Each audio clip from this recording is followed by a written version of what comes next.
No meio evangélico, o movimento que mais atrai pessoas são aqueles que trazem revelações. Mas o que é que as escrituras diz sobre isso? É esse assunto que nós vamos tratar hoje nesse vídeo.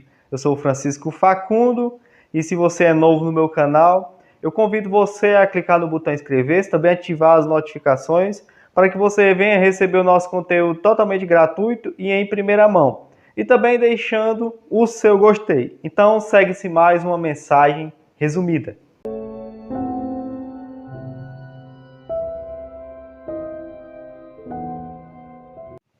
Bem, irmãos, o principal motivo hoje de se realizar cultos em muitas denominações é por conta das revelações. Principalmente os cultos que se denominam como culto de avivamento, culto de libertação, culto de milagre, entre outros. Sempre trazem homens que se dizem ser de Deus, trazendo grandes e medonhas revelações. E estes homens que trazem essas revelações são tidos como homens mais íntimos de Deus, por conta das revelações que eles têm. Eles se prontificam e se colocam como uma ponte mediadora entre o homem e Deus para receber uma revelação. Eles são como aqueles que ficam encarregados de mostrar aquilo que Deus quer para aquela pessoa. Porém, vamos ver, irmãos, e fazer algumas análises desses profetas que trazem revelações ou profecias para vermos se realmente eles são de Deus ou não. Primeiro erro que eu vejo em muitos que se dizem profeta e trazer novas revelações é a vanglória que muitos deles têm e que eles se apropriam disso para se vangloriar. A gente vê que muitos desses tais profetas, eles querem receber os melhores tratamentos nas denominações, porque eles dizem que são profetas de Deus e eles merecem ser honrados. Eles se auto-intitulam serem profetas de Deus, que eu acho já um nomeamento totalmente arrogante, a pessoa se auto-intitular profeta, é assim que eles se identificam, e eles dizem que o povo realmente merece honrá-los da melhor forma possível, por conta deles serem homens de Deus e profetas de Deus. E muitos deles são exigentes na hora de realizar algum evento, só querem pregar. Se o evento for um evento que acumular muitas pessoas, eles também são exigentes em tudo. Tem deles que reclamam com som, reclamam com instrumentos, né?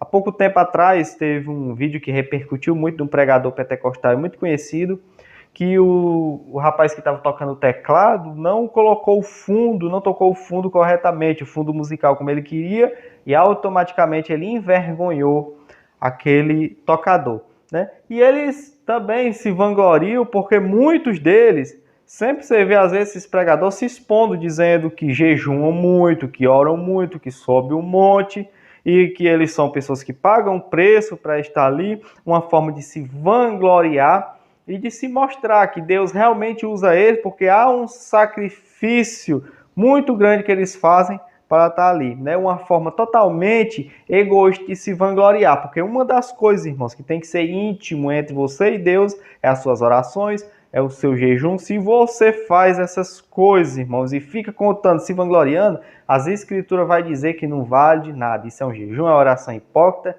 de nada vale. Pode orar, pode jejuar o tanto que for, mas essa é tão somente uma forma de se vangloriar e se amostrar para as pessoas que oram muito. Mas a gente vê que muitos deles também usam esse dom, ou dizem ter dom de revelação, para ganhar dinheiro, né? E muitos deles cobram para revelar algo, cobram para fazer uma oração. Eu já vi casos desses tais profetas que foram na casa de uma irmã e logo outra irmã e orou lá, tudo bem, passou dias, outra irmã foi chamada para orar lá.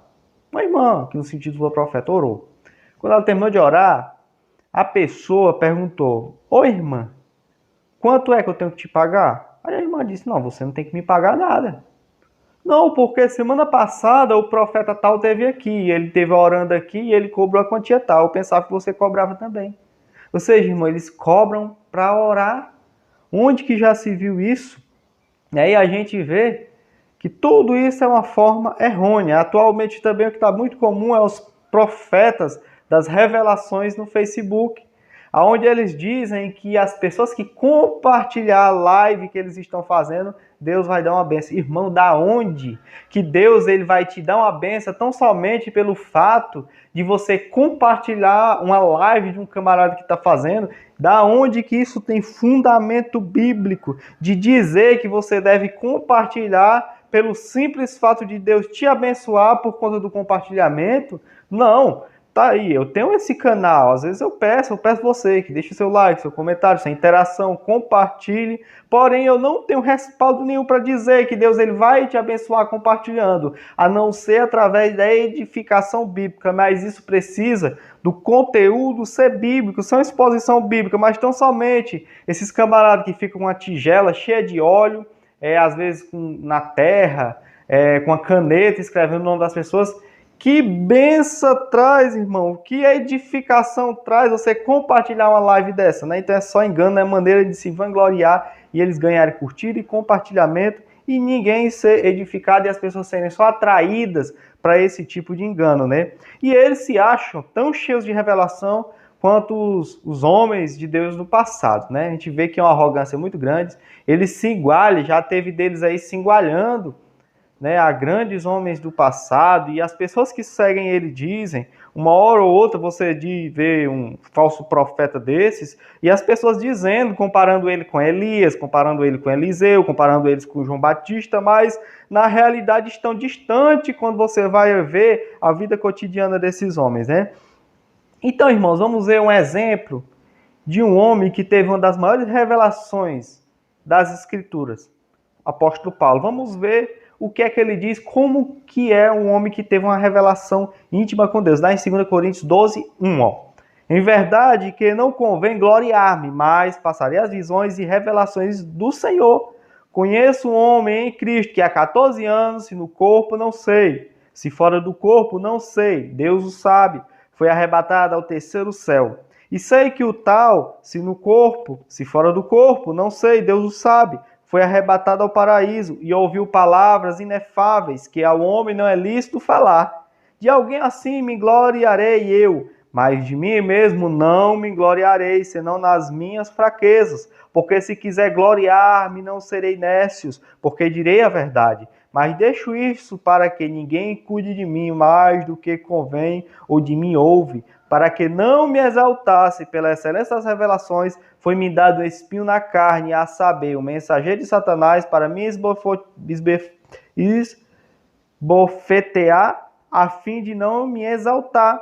Acerca das 3 vezes orei ao Senhor, para que se não desviasse de mim, e disse, a minha graça te basta, porque o meu poder se aperfeiçoa da fraqueza. De boa vontade, pois, me gloriarei nas minhas fraquezas, para que em mim habite o poder de Cristo. Por isso sinto prazer nas fraquezas, nas injúrias, nas necessidades, nas perseguições, nas angústias por amor a Cristo. Um homem que teve uma das maiores revelações da Bíblia. Por conta dessa revelação foi-lhe posto um espinho na carne, para que ele não viesse se vangloriar. E esses homens dizem ter revelações até mais, porque a gente não vê Paulo sempre falando suas revelações. Uma das poucas passagens que Paulo vai dar destaque, vai classificar e dizer como foi uma revelação que ele teve, e ele vai dizer também que foi-lhe posto um espinho na carne para que ele não viesse se vangloriar por conta das revelações. Irmão, me diz uma coisa, onde é que está o espinho na carne desses homens? Homens que muitas vezes antes de Land Rover, homens muitas vezes que têm suas mansões, homens muitas vezes que vivem rico, ostentando. Como que pode esses homens ter as maiores revelações se a gente não se vê sofrimento, é espinho na carne? E quando surge qualquer tipo de sofrimento, muitas vezes são por conta de escândalos que eles são envolvidos, escândalo financeiro, escândalo sexual. Então, como que esses homens podem se comparar com os homens bíblicos? Mas em segundo lugar, irmãos, o segundo erro nessas revelações é que eles trazem revelações de maldição. É verdade. Eles amaldiçoam automaticamente aqueles que não gostam, não concordam com eles e não creem, né? Talvez tenha alguns que vão ver esse vídeo aqui e já está me amaldiçoando, dizendo que eu vou ser amaldiçoado porque eu estou pregando contra isso. né? Só que se você que está assistindo, ou alguém está assistindo isso e não está concordando, está me amaldiçoando ou amaldiçoa as pessoas, automaticamente é um sinal já claramente que eles não são homens de Deus. Porque lá em Mateus capítulo 5, verso 44 vai dizer: Eu, porém, vos digo, amai os vossos inimigos, bendizei os que vos maldizem, fazei bem aos que vos odeiam e orai pelos que vos maltratam e vos perseguem, para que sejais filhos do vosso Pai. Então, se as Escrituras dizem que nós temos que orar pelos que nos perseguem, bem dizer aqueles que nos maldizem, então por que é que tão somente por uma pessoa discordar desses homens, muitas vezes por não estar escrito, por não estar fazendo uma coisa correta, eles começam a amaldiçoar? É um sinal, irmão, que eles não são homens de Deus. É um sinal que eles não são servos de Deus, mas são servos de Satanás.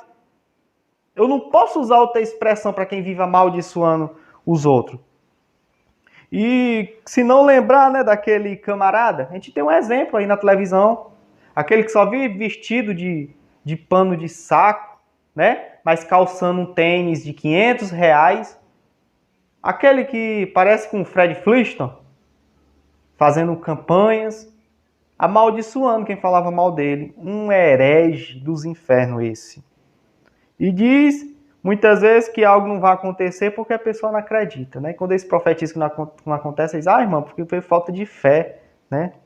E quem se opõe, eles amaldiçoam, chama de endemoniado, né? Fulano de estar endemoniado. A Bíblia vai dizer que convém que haja heresia para quem é justo se manifeste, quem não concorda se manifesta e leva o nome de endemoniado, até porque eles vê demônio em tudo, né? Mas o terceiro erro deles, irmão, dessas revelações, é que são revelações que contradizem a revelação escrita, que é a Bíblia.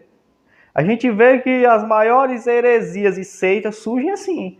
São através de revelações que não são abalizadas pelas escrituras, não passa pelo teor crítico, e as pessoas recebem, aceitam, quando olha, virou heresia e já ganhou larga escala. E as seitas, principalmente, são feitas assim. Uma revelação extra-bíblica, uma revelação que vai além do que a Bíblia diz. Então, quando alguém, irmão, revela algo que não tem base, parâmetro nas escrituras, automaticamente é uma falsa profecia. Um exemplo, revelar, mostrar para a pessoa fazer algo que as escrituras condenam, que é condenável mediante as escrituras, automaticamente isso é uma heresia falsa e diabólica. Tipo, mandar separar. Uma vez eu vi um irmão que estava prestes a se separar e ele disse para mim que ele estava se separando por conta de que Deus tinha mandado ele se separar. E eu disse para ele, pois esse Deus que você está servindo não é o mesmo Deus que eu sirvo das Escrituras, porque das Escrituras não ia mandar ninguém fazer isso, né? Fazer negócios errados, entrar em negócios financeiros que são uma forma totalmente errada, ilícita de ganhar dinheiro, profecias desse tipo, ou profecias que venham prejudicar pessoas, são falsas, né? E fazer coisas sem sentido e sem noção. Se você vê, tem pessoas que mandam e fazem coisas sem sentido, sem noção, sabe? Coisas que não tem noção e eles ainda dizem, eu não sei porque Deus está mandando eu fazer isso. Falso profeta. Da onde é que Deus, ele é um Deus de confusão? Vai fazer algo sem o homem entender aquilo ou mandar fazer aquilo. E no final das contas são coisas totalmente estúpidas. Por isso que a gente vê vídeo aí virando meme, porque são coisas totalmente estúpidas. Aí tem gente que diz, mas estão zombando, estão fazendo. Quem está zombando é quem está fazendo esses moveres. Quem está zombando é as próprias pessoas. Onde já se viu, irmão, tanta palhaçada que esse povo tem feito no nome de Deus, no nome do Espírito Santo de Deus. Da onde que o Espírito Santo de Deus vai mandar a pessoa fazer uma coisa que sem noção?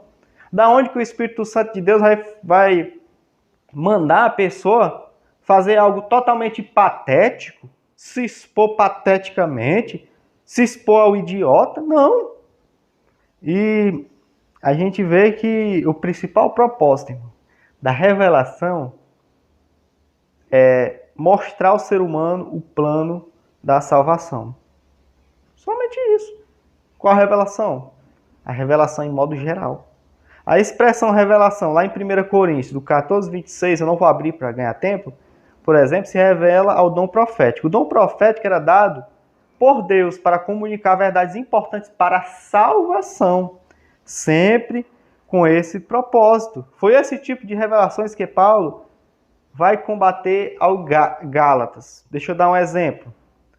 Paulo, ele vai combater aos Gálatas e em muitas outras denominações. Você acha que também nessa época não surgia homens profetizando coisas que eram contrárias às Escrituras? Sim, e Paulo vai combater esses homens, porque isso causava mal. Então toda profecia, irmão, que vem e não tem base na Escritura tem que ser combatida, tem que ser denunciada e não pode ser aceita. Quantas doutrinas, irmãos, foram fundamentadas em revelações? Eu já vi irmão dizendo que uma irmã chegou com aquele palito, eu não sei, que colocava no cabelo preso, e uma irmã se levantou e arrancou aquilo com força do cabelo da irmã, dizendo que Deus tinha revelado que aquilo era a lança que estava furando o lado de Jesus. Da onde que isso tem base? Mostrando, irmã, revelando e mostrando que era pecado o obreiro não usar gravata, que o homem usa barba, que a mulher deixar o cabelo crescer, que a mulher não podia usar um cordão, porque ela teve uma revelação que aquele cordão estava enforcando a mulher. Falsa revelação. Coisa que não tem base nas Escrituras, né? E a gente vê que, irmão, mas profetiza, acontece. É um sinal que é de Deus? Não. Se a gente for ver o exemplo da menina adivinha lá da Bíblia, diz que Paulo passava todos os dias e ela dizia, olha, esses são os verdadeiros homens de Deus. Esses homens que passam todos os dias. Ela disse alguma mentira? Ela falou a verdade. Mas me diga uma coisa, ela era de Deus somente por conta disso? Não. E se você for ver na macumba, no espiritismo, sempre tem essas adivinhações. E aí eles deixam? Eles passam a ser de Deus por conta disso? Não passam, porque lá em Mateus 7, 22, vai dizer, muitos me dirão naquele dia, Senhor, não profetizamos no teu nome, não expulsamos demônio em teu nome, não fizemos maravilha em teu nome, e já dizia abertamente, apartai de mim, vós que praticai a iniquidade. Porque padrão de homem de Deus não é pelo tanto que ele profetiza, não é pelo tanto que ele cura, que ele revela. Mas é a maneira que ele exala o fruto do Espírito. E se ele tem o fruto do Espírito, ele tem que exalar esse fruto do Espírito. Se ele tem um Espírito, automaticamente ele vai glorificar a Cristo. Se ele tem um Espírito, ele vai glorificar a Cristo. Através de quê? Expondo a sua palavra. A única maneira, irmão, de um homem glorificar a Cristo é através da exposição fiel da palavra. Automaticamente, quando eu começo a expor uma palavra minha, eu estou me vangloriando. Mas quando eu exponho a palavra de Deus, a glória, ela tão somente é dada a Cristo, né? E em quarto lugar, para terminar, profetizam, mas não acontece. Isso também é uma coisa que acontece, é um dos erros, né? Eles profetizam e não acontece, né? E o pior é que os amantes do tal movimento são totalmente tolerantes a isso. Você já viu que quando a profecia ela sai, pode ser o herege que for, mas acontece, há uma vanglória muito grande desses homens. Mas quando não acontece, todo mundo se cala, você não vê ninguém denunciando, você não vê ninguém deixando de dar crédito novamente nesse tal profeta. Por quê? Porque eles são tolerantes, porque eles participam, eles gostam desse movimento. Esse movimento foi criado do desejo do coração deles, e eles não vivem sem o tal movimento, por isso que eles toleram. Igual exemplo, esse exemplo, ele acontece, eu conheço esse exemplo. Num determinado culto, surgiu um tal profeta e profetizou para uma determinada irmã. E disse que ela ia ter uma filha, né? Deus estava revelando a ele que ela ia ter uma filha. E pronto, daí aquele dia a irmã se emocionou, a irmã queria ser mãe, né? E o pai meio que não queria, mas a partir da profecia o pai permitiu. E a irmã deixou de se prevenir, né? E tudo bem, a irmã se prevenia, deixou de se prevenir. E automaticamente a mãe engravidou, não tinha nenhum problema para engravidar, tudo bem. Chegou o dia do chá de fralda e ela já tinha escolhido o nome da menina e fez o chá de fralda, né? E o chá revelação, não sei se quem inventou esse chá de fralda revelação, né? Era desses movimentos, eu só sei que casa muito esse nome. Afinal, o chá de fralda, né? De uma forma totalmente para descobrir, mas todo mundo, né? Deus falou que era uma menina, é uma menina, né? Quando foi na hora de abrir uma caixinha, né? Ela abriu a primeira caixa, a caixa rosa. E ela já começou a pular de alegria, dizer que Deus falou, é o cumprimento da promessa. Porém, uma pessoa diz, não, tem outra caixinha, e ela não queria nem abrir mais, ela já estava acreditando que era. Quando ela abre a segunda caixinha, tinha lá um envelope azul. Era um menino, ou seja, uma falsa profecia. Agora eu te pergunto, será que foi deixado de dar crédito nessas falsas profecias por conta disso? Não.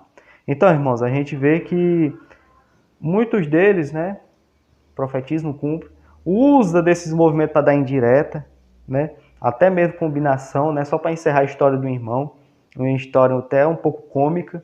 O irmão estava devendo uma vaca, gente do interior, né, estava devendo uma vaca a outro na igreja, e um irmão chegou para um determinado profeta e disse, irmão, estou me sentindo tão mal porque o irmão fulano de tal está me devendo uma vaca, né?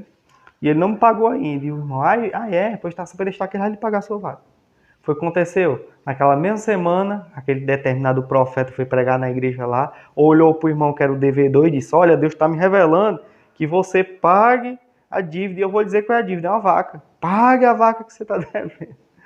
Aí automaticamente o irmão começou a chorar e foi lá e pagou.